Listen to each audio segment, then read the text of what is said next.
côté de l'amour, de la sexualité, du rajeunissement. Alors, on peut dire déjà l'amour et la sexualité parce que on parle pas beaucoup de sexualité dans l'enseignement de Grabovoi. Il n'en parle pas vraiment, c'est à demi-mot. Il faut aller chercher parce que pour lui, c'est quelque chose, l'amour, c'est quelque chose de globalisant. Ça comprend la sexualité aussi. Donc, dans cet espace-là, c'est de regarder un petit peu qu'est-ce qui se passe au niveau du couple, mais pas que. Ça peut être un couple amoureux, ça peut être un couple d'amis ou autre. Comment se diffuse l'information d'amour entre les personnes et comment est-ce qu'on peut faire en sorte pour que cet amour soit fluide. Parce que, bon, la notion que nous avons tous de l'amour, c'est pas du tout la fréquence d'amour telle que l'entend Grabovoi. On est bien au-delà de ça. Euh, c'est de voir comment à chaque instant, que ce soit dans le domaine de la sexualité ou dans le domaine même du travail, cette fréquence d'amour, elle émane de nous. Parce qu'on est des êtres d'amour en fait, on est un agglomérat, on va dire, de cellules amoureuses et qui diffusent la fréquence d'amour. Mais on n'en est pas conscient. Donc forcément, quand on prend conscience de ce qu'on est vraiment, bien, du coup, notre lien, notre relation à l'autre et à nous-mêmes change du tout au tout. Et forcément, dans la sexualité, ça se ressent. Parce que la sexualité, souvent dans notre société, on l'a mis à part de quelque chose, alors qu'elle en fait partie. C'est une rencontre amoureuse au départ. Après, effectivement, qu'il y ait des déviances ou autre, ça c'est autre chose. Ça appartient à un système de disharmonie, on le connaît bien. Et puis, il y a pas que ça aussi dans cette journée-là, c'est qu'il y a beaucoup de personnes qui souffrent de toute cette zone-là génitale, aussi bien les hommes que les femmes. Donc, il y a aussi des enseignements pour guérir ces espaces-là, comme des problèmes de prostate chez les hommes, des problèmes très féminins aussi. Ça, on en parle très peu dans les séminaires. Et pourtant, il y a des tas de combinaisons, des technologies toutes simples pour que les gens remettent à la norme, déjà, on va dire, l'appareil génital. Sans même parler de sexualité à proprement parler. La sexualité, ça englobe tout. C'est pas seulement l'acte sexuel, c'est tout ce qui va avec. Donc c'est difficile parce qu'on sépare pour pouvoir dire aux gens, bon, on va parler de ça aussi, mais tout ça c'est un acte amoureux. On va dire que l'amour, c'est le paquet cadeau. Parce que sans amour, de toute façon, on peut réussir à rien. Avec l'amour, on peut soigner ses organes, on peut avoir une relation sexuelle épanouie, épanouissante, et bien au-delà. Bien au-delà. Et ça, on peut le comprendre après quand on va expliquer dans la journée ce qu'est l'infinité, l'éternité. Ces deux thèmes-là. Donc c'est vrai que ces deux journées-là sont quand même assez complémentaires, mais chez Grabovoi, tout se tient. Donc on sépare pour pouvoir mieux nommer les choses, mais tout est relié, quoi. Si tu veux, le rajeunissement, ça va... C'est une nécessité, voilà. C'était une nécessité dans l'enseignement de Grabovoi. Parce que c'est pas le rajeunissement pour des raisons esthétiques.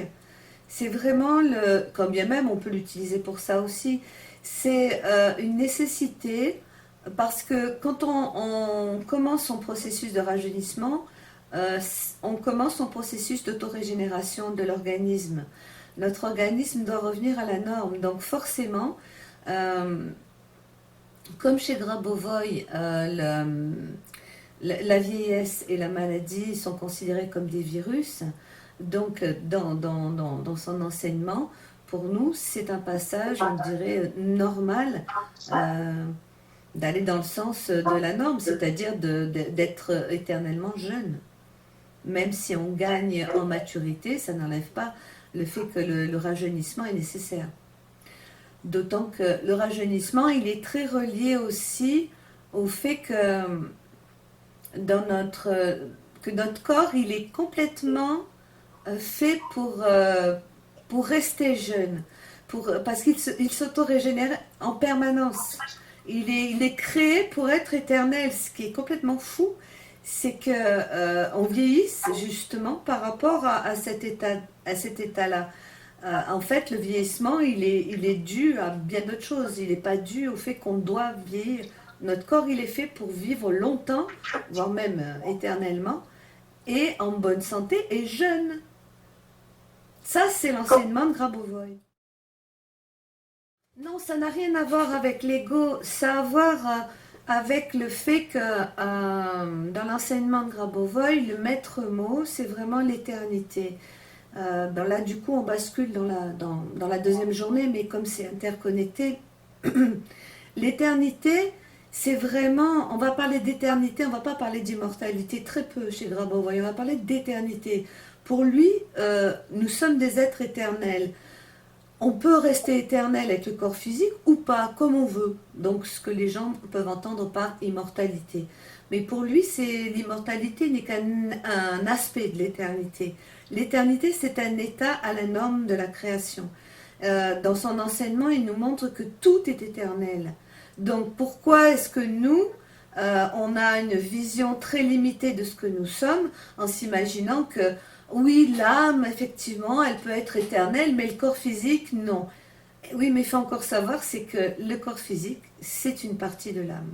Et ça, c'est effectivement une information que seul Grabovoi, d'après ce que je sais, nomme clairement. Donc, si l'âme subtile, on va dire, est éternelle, pourquoi est-ce que l'âme physique ne l'est pas? Elle doit l'être. Et d'ailleurs, on en revient à ce que j'ai dit tout à l'heure, le corps s'autorégénère de toute façon à l'infini. Le fait qu'il capote à un moment donné n'est pas du tout dû à une fatalité, à un cycle, pas du tout. C'est ça que Grabovoi nous montre dans son enseignement. Il nous montre que quel que soit le thème qu'on aborde, c'est toujours l'éternité par, l'éternité par. C'est-à-dire on étudie l'éternité par les arts, l'éternité par la science, l'éternité par l'économie. C'est toujours son fil d'Ariane. Il essaye de nous faire comprendre que notre vision, elle est étriquée, c'est évident, elle est limitée. Et que si on ouvre notre conscience, notre regard et notre pensée, si on modifie notre pensée, on va connecter cette notion d'éternité. Donc, pour nous, ça paraîtra évident qu'on doit rester jeune, en bonne santé et de façon éternelle. On peut garder le corps ou pas le garder, ça appartient à notre âme. Mais c'est une possibilité, c'est même une logique implacable dans son enseignement. Je ne peux pas te donner les tenants, les aboutissants, je veux dire, une approche étape par étape pour pouvoir l'entendre, l'accepter, le toucher. Il y a pas d'ego là-dedans. D'ailleurs, Grabovoi, il ne parle jamais d'ego. Hein. Ça, c'est pas son... Il ne parle pas du tout de ça. C'est un fait. Voilà, c'est un fait. C'est un fait qu'on a oublié et on a donné notre croyance sur d'autres choses qui, elles, ne sont pas du domaine de la réalité, mais du domaine de l'illusion. On sait bien qu'on vit dans un domaine d'illusion hein, et dans une mince proportion de ce qui est la réalité. Ça, c'est en mécanique quantique, on nous l'explique très bien. La vraie réalité, elle n'est pas visible à l'œil nu. Ce qu'on voit, c'est vraiment très peu au niveau de la réalité. C'est, je crois, 0,001%. Donc, on est loin du compte. Et c'est pareil pour cette notion de jeunesse, de rajeunissement et d'éternité. Ça va ensemble. Alors, je ne sais pas si c'est bien clair. C'est vrai qu'une fois qu'on est plongé dedans, ça devient une évidence. Et puis, il y a une grosse réponse de l'âme qui dit « Mais c'est ça, je l'ai toujours su. » Mais c'est vrai qu'on vit dans un monde, dans un bocal, donc on tourne en rond, on se cogne la tête, mais ça ne correspond pas à la réalité de la création. La création, elle est tout autre. C'est un petit peu comme si on compare par exemple nos parents. Par exemple, les parents créent des enfants et c'est comme si ils pensaient d'emblée, bon ben mes enfants, faut qu'ils meurent. Eh ben c'est pas ce que pensent les parents. Logiquement, ils aimeraient que leurs enfants soient éternels aussi, même s'ils pensent que la mort est inéluctable, etc. Ben, le Créateur, de la même façon, quand il a créé nos âmes, pour appeler le Créateur, le point zéro, peu importe, qu'on parte d'une notion de quantique ou une notion plus simple, plus vaste, il n'a jamais voulu que sa création meure. C'est impossible. Dans l'état d'esprit du Créateur, c'est ce que nous explique Grabovoi, le Créateur nous a créés à sa ressemblance, à son image et sa ressemblance. Ça veut dire que lui, il est immortel, il est éternel, nous le sommes aussi. Et chaque chose qui est créée est aussi éternelle. Ce qui les rend mortels, c'est nous. Parce que nous avons la capacité de créer.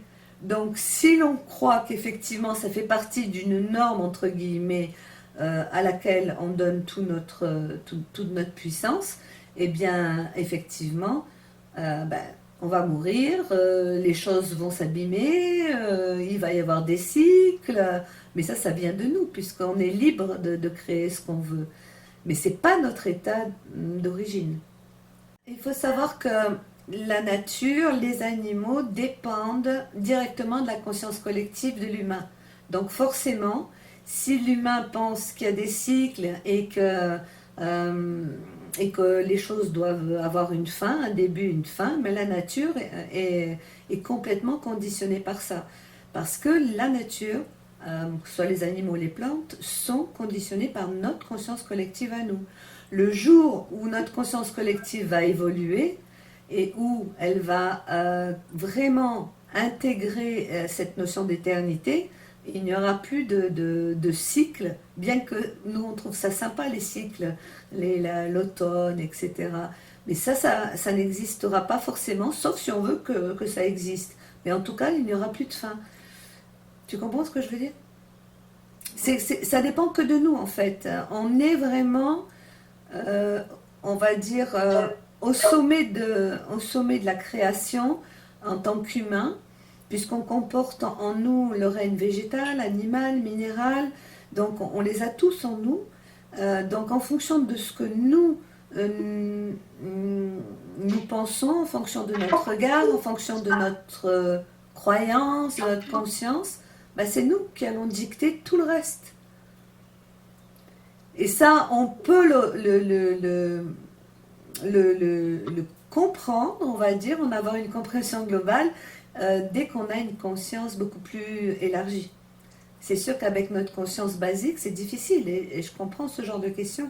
C'est tout à fait logique. C'était une des premières questions que je me suis posée aussi.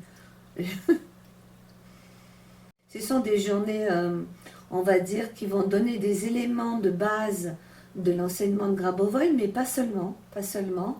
Ça va permettre, je pense, aux personnes de faire un point par rapport à leurs croyances, par rapport à ce qu'ils ressentent, par rapport à ce qui les appelle. Mais on ne pourra pas développer vraiment, parce qu'en une journée, c'est très difficile, mais on va donner les éléments qui vont peut-être donner envie aux personnes de modifier leur conscience, de modifier leur regard, pour créer une réalité beaucoup plus joyeuse et puis infinie, hein, s'ils le souhaitent. C'est pas du tout des journées pour convaincre, et on n'a pas besoin de convaincre, c'est juste pour leur dire, voilà, il y a ça qui existe, on vient vous le dire, si ça vous plaît, on peut ensemble créer des choses, on peut jouer avec, et on peut peut-être, selon votre souhait, créer tout ce qu'on veut. Après, maintenant, chacun est libre. C'est au moins s'informer que ça existe. Ça, c'est important.